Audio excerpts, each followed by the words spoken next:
Welcome everyone to Brian's Action Figure Reviews. This review is sponsored by Big Bang Comics. They sent me this figure to review and I'm very, very thankful for it. It is the Marvel Legends Modular Iron Man. The Iron Man of my dreams. The one from the 90s animated series. It's not exactly him, but it is the one they modeled it off of. And of course in the comics as well. This has always been my favourite Iron Man all through the years. Before the explosion of the MCU. And I'm finally happy to get him. And as you can see here, he looks really cool. He is built off that anniversary, the 30th anniversary Iron Man, I think. As you can see here on the side, looks so cool.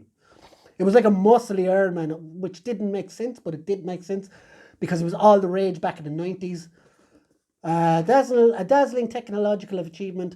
The modular suit allows Tony Stark to reconfigure subsystems like boots, gloves, helmets, and scanners on the fly. That's what it says there. And here he is taken off. And there's the rest of the Ursa Major Wave. Of course, I actually have the rest of them on the shelf behind me, and Ursa Major himself. This was the only one that didn't come with a back part. But yeah, on the top here, you got the Iron Man sign. On the side, you got the picture. The rest of the wave, of course, as I said already. And yeah. So, legalese and all that. So let's get this Iron Man out of the box. Okay, so here we have Iron Man out of the box. And as you can see, he's pure 90s. The one thing I would complain about, though, straight off the bat, is he's too shiny. Like, this character was a cartoon. Now, I don't know if they're going for the exact cartoon look, but I would have rather more of yellow and red than this metallic red and gold look they've got on. But it works either way. The body is awesome. It's the same one they used for the anniversary Iron Man. And it works for this figure. And as you can see, let's look at it up close now. There isn't any paint messing on mine that I can see. Just let you go through him there. He does look fantastic all around. So no paint mess, which is really good. And there hasn't been... They've done really well lately on this kind of stuff. So yeah, this Iron Man is awesome. Articulate or accessories wise, he does come with these two blasts, which can go on his feet. In case you didn't think of that. And they can also go on these open hands that he comes with as well. If you just want to do like a repulsor blast. That's pretty awesome. Now the one problem I have with these hands is they can't go up and down. They're just in whatever way you put them in. They can't really articulate at all, which is very annoying. It just doesn't look natural, I don't think. I'm sure you can make it look natural a bit more, but it just doesn't look natural to me. I don't know why. It's just those hands just aren't great. He does come, of course, with a punching and an alternate repulsor blast hand. If they can move up and down, they would be perfect. Just not a lot. But they can, hold on. See, guys, I'm talking up my ass. They can move up and down, but still, the range of movement isn't great, but look, let's leave it at that.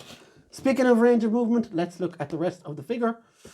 Head-wise, goes down, goes up. You can't get him into a flight pose, which is sort of annoying. There's not a lot of movement on the head. It just pops off if you do that. So that's unfortunate. That's another loss for this figure, I would say. Shoulder-wise, goes all the way around. Goes all the way out. Bicep swivels. Double jointed elbows. And of course we know about the hands. Ab crunch. Can you get him to flight pose? Sort of. Ab crunch is quite good. Waist swivel is good. Legs go out this far. Almost the splitsies. Legs go up this far. You do have a biceps or a thigh swivel. A double jointed knee. A boot swivel, and ankle rockers. So he has all the articulation you could want. A good figure. It's let down with having not being able to do a flight pose with the head, and repulsor hands being a bit weird. But other than that, it's a fantastic figure. It could be like the colors could be toned down as well. No, I'm just picking at it. But I've waited for a figure of this guy for so long, and they're so close. But I'm sure they'll do like another version of it eventually. Because you've seen now they've done the Spider-Man Retro Series figures. They're doing the X-Men VHS figures. I'm sure they'll get to an Iron Man animated series of figures eventually. And whoa, their list just grows for me from that. But yeah, a really, really good figure. Highly recommend it to anybody if you can get over the two things I mentioned. And for any of those 90s Iron Man fans, I know there isn't a lot, because Iron Man only really came into the mainstream spectrum in 1990 or 2008 with his first movie, and he wasn't really a well-known character before then. So yeah, check it out, guys. It's on Disney Plus as well, the Iron Man animated series, so worth a watch. With that, guys, I will leave you and hope you enjoyed it, and we will see you on the next one. Bye.